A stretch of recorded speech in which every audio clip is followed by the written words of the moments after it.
মইতো আমাৰতো বিৰোধী ঐক্য মঞ্চ আছিলে না, ঐক্য মঞ্চটো গোটেই মিত্ৰতা এতিয়াও আছে। কিন্তু প্ৰথম যেতিয়া AICC-য়ে 12টা চিট এপ্ৰুভেল দিলে, তাতো মোৰ নামটো আছিলে। মোক সভাপতি মহোদয়ে নিজে অৱগত কৰিছে, আমাৰ ৰাজ্যিক সভাপতি লুৰিণজ্যোতি গগৈয়ে AICC এপ্ৰুভেল দিলে। তেওঁ দিল্লীত গৈ কথা পাতি আহিলে।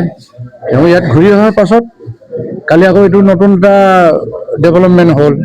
কি ধৰণে হ'ল এইটো নাজানো, কিন্তু এইটো আমি অসম জাতীয় পৰিষদ কেন্দ্ৰীয় সমিতিও নিশ্চয় অসন্তুষ্ট হ'ব, মই নাজানো তেওঁলোকৰ কেন্দ্ৰ, কিন্তু আমি জিলা সমিতি তাত আমি সন্তুষ্ট নহয়।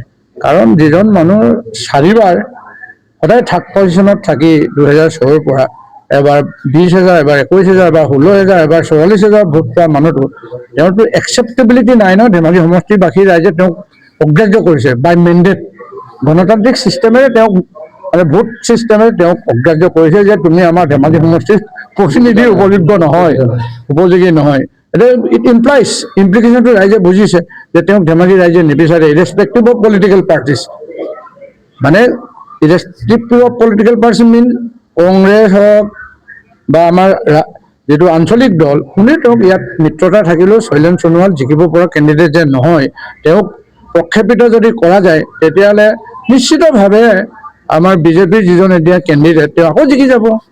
আমাৰ আকৌ বিৰোধী ঐক্য মঞ্চৰ মূল ফৰ্মুলাটোৱে হ'ল বিজেপিৰ জনবিৰোধী নীতি চৰকাৰখনক অসমৰ পৰা উৎখাত কৰা। অসমৰ পৰা যদি সেই চৰকাৰটো উৎখাত কৰিবলৈ হয়, মিত্ৰতা যেতিয়া কৰিছে, তেওঁলোকে কংগ্ৰেছৰ মানে উৰ্ধ্বতন কৰ্তৃপক্ষই হওক বা APCC হওক, AICC হওক, তেওঁলোকে অবজাৰ্ভাৰ পঠাই স্পট ভেৰিফিকেশ্যন কৰাই দেখিছে যে ইভিন অল মণ্ডল কংগ্ৰেছ প্ৰতিনিধিসকল আমাৰ ছাপোৰ্টত আছে, জাতীয় পৰিষদৰ ছাপোৰ্টত আছে, যিটো কাৰণে শৈলেন সোণোৱাল ডাঙৰীয়াই সেইবিলাকৰ মণ্ডল সভাপতিৰ পদৰ পৰা অব্যাহতি দিছে। 70% কংগ্ৰেছ কৰ্মী তেওঁৰ ওপৰত বিক্ষুব্ধ।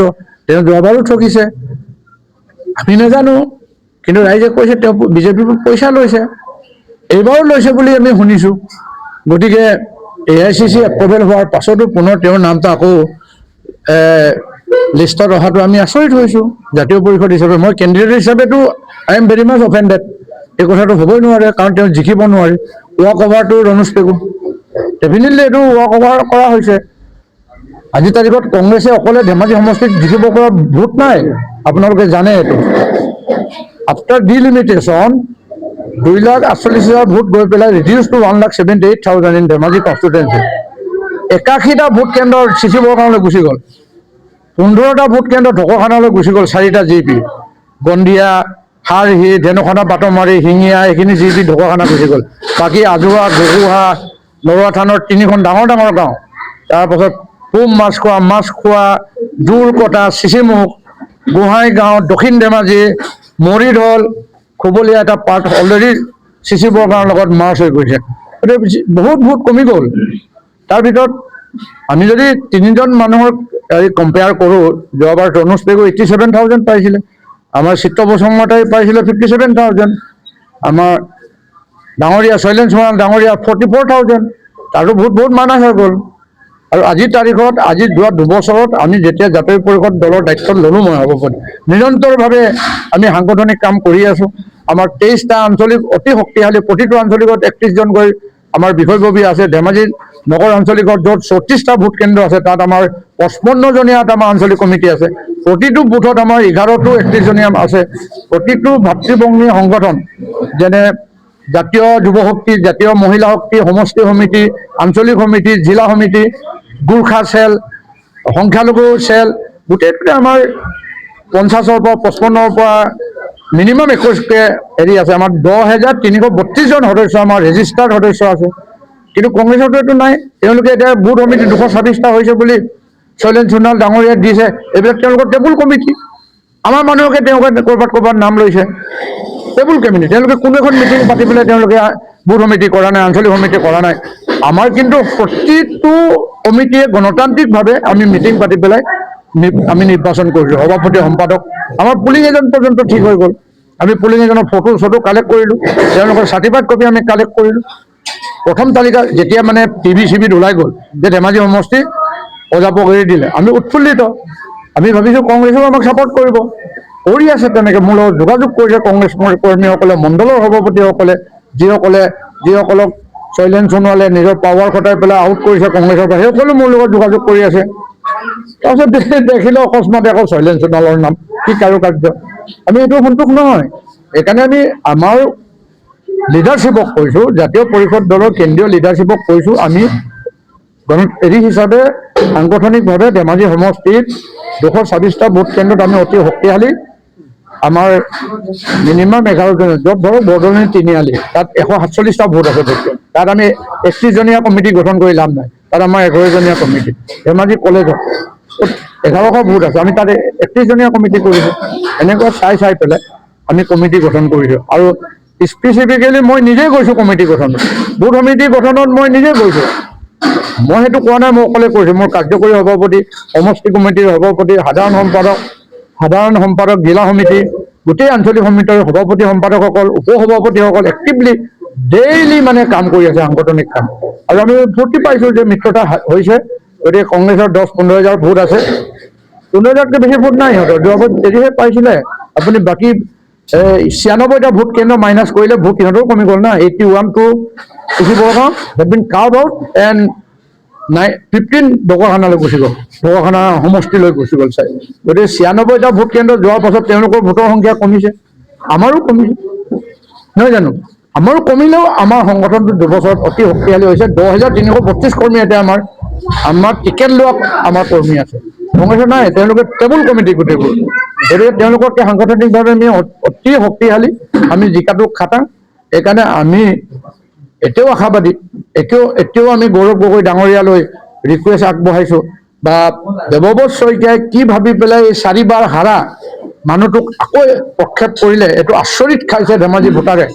এজনে ফেচবুকত লিখিছে, হিতেশ্বৰ শইকীয়া আৰু দেৱব্ৰত শইকীয়া ধেমাজি সমষ্টিৰ অভিভপ্ত লোক। হিতেশ্বৰ শইকীয়াৰ দিনত প্ৰণৱ পেগুক দিলে, এওঁ আকৌ বাৰে বাৰে শৈলেন সোণোৱালক দি আছে। শৈলেন সোণোৱাল দুবাৰ বিজেপিৰ পৰা খেলিছে, এবাৰ নিৰ্দলীয় খেলিছে, এবাৰ কংগ্ৰেছৰ পৰা খেলিছে। টিকেট বিচাৰিবলৈ লাজ পাব লাগে। আমাৰ নিচিনা মানুহ হ'লে পলালোহেঁতেন, যিহেতু তেওঁৰ একচেপ্টেবিলিটি নাই, তেওঁৰ গ্ৰহণযোগ্যতা নাই ধেমাজি সমষ্টিত। ৰাইজে বেয়া পায়, কংগ্ৰেছী মানুহে বেয়া পায়। গতিকে নিশ্চিতভাৱে আমি খেলিম। নিজৰ জাতীয় পৰিষদ চিম্বলত খেলিবলৈ আমি জিলা সমিতি এটা প্ৰস্তাৱ গ্ৰহণ কৰি কেন্দ্ৰীয় সমিতিলৈ প্ৰেৰণ কৰিছোঁ। মই নিজেই সাধাৰণ সম্পাদক শ্ৰীযুত জগদীশ ভূঞা মহোদয়ক সাক্ষাৎ কৰি এই প্ৰস্তাৱ দাখিল কৰিছোঁ। লুৰিণজ্যোতি গগৈক আমাৰ প্ৰতিনিধি গৈ দিছেগৈ, তেওঁ লগ পোৱা নাই যদিও দি থৈ আহিছে, আৰু আমাৰ হোৱাটছএপত দিছোঁ, আৰু মই নিজেও ফোনত কৰিছোঁ। তেওঁ মোক 2 দিন সময় ল'বলৈ কৈছে।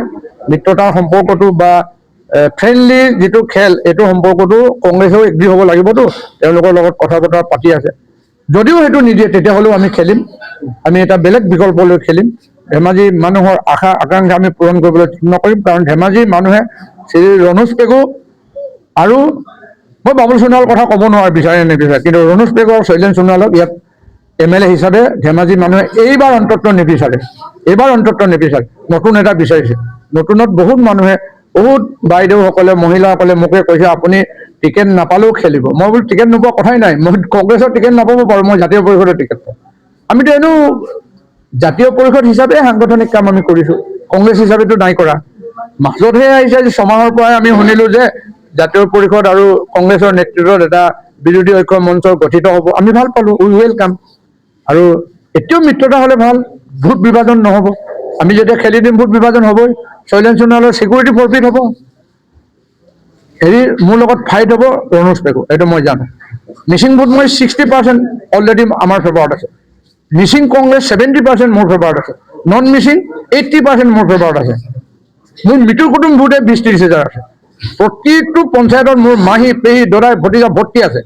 মোৰ লগত যোৱা কৰ্মীসকল নাহৰবাৰীত আছে, লতাকত আছে, মিংমাঙত আছে, নলবাৰীত আছে, মিচিং গাঁওবিলাকত। উত্তৰ ধেমাজিখন গোটেই ৰাইচাপৰি, মোৰ হালপতি তালপতি গোটেই এইবিলাকত শৈলেন সোণোৱালক ভোট দিব নিদিয়ে।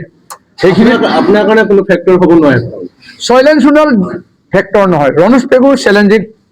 ৰণোজ পেগু সেইকাৰণে মই অলপ ফেক্টৰ ধৰিছোঁ, কাৰণ তেওঁৰ লগত বহুত টকা পইচা আছেতো, 1 নম্বৰ। 2 নম্বৰ, তেওঁৰ লগত গণ পৰিষদ আছে, গণশক্তি আছে, কল PMPK আছে, RSSৰ নীতি নিৰ্দেশনা, RSSৰ কৰ্মী আছে, বিশ্ব হিন্দু পৰিষদ আছে, অখিল ভাৰতীয় বিদ্যাৰ্থী পৰিষদ আছে, MSCৰ মুনাফা খোৱা মানুহগাল আছে, হয় নহয়?